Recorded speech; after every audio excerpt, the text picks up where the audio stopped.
So I'm just going to talk a little bit about how we might go about in getting on one for the first time. We're cheating a little bit right here because this mare, she's been ridden probably a dozen times. But just to give you an idea, and this is assuming that you've kind of prepared your horse on the ground and taken him through the full range of motion, and you're ready to get on for the first time in what might be the horse's first ride. And so one thing you want to be real aware of is just keeping everything real organized. As far as your halter and lead rope goes, just to make sure that you always have control over the situation. If something were to go wrong, it's like you're in a position to correct that. And so what I might do is lob my lead rope right there over my horse's neck, and I want to have a section of my lead rope in my hand and also a section of her mane right here. And so I'm holding both of those at the same time.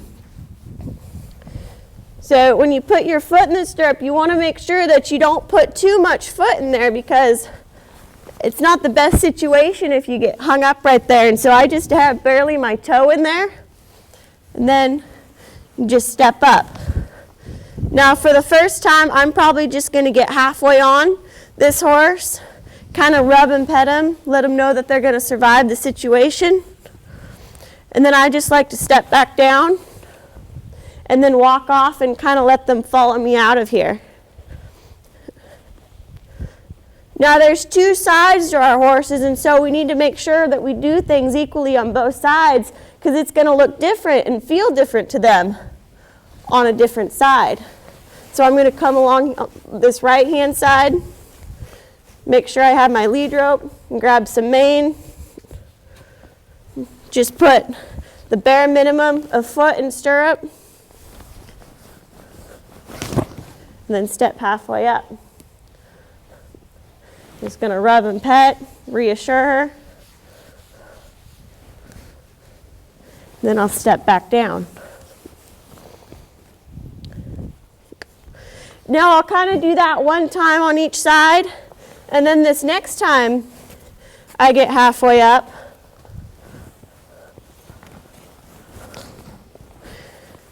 I might see if I can get this hind quarter to step around.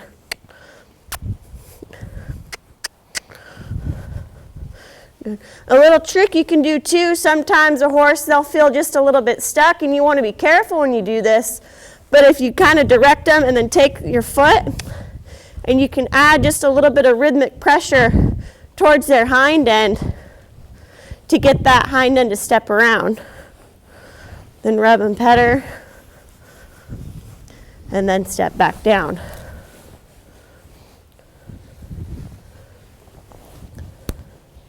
Then we want to do the same thing on both sides. Grab some mane. Now it's real important to grab some mane too, because if you're holding onto the saddle with both hands, you're going to kind of feel everything just a second later. But if you have a hold of that mane and you have that contact with that horse, your timing is going to be a little bit better. If she were to go and jump off or squirt away, you're going to be able to correct that just a little bit quicker. Ask for that hind end again. Rub and pet her till those feet quit moving. Now, if I feel like things are checking out and we're both going to survive the situation, I'm going to step on.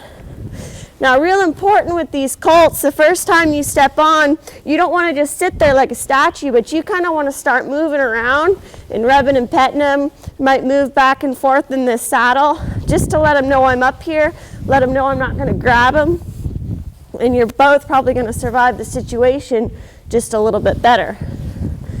Reach back, pet them on the butt, which is a step a lot of people miss, and then a week later you reach back and pet them, and they jump forward because they've never felt that before. Then I might just check out my steering here just a little bit. Make sure I have that control.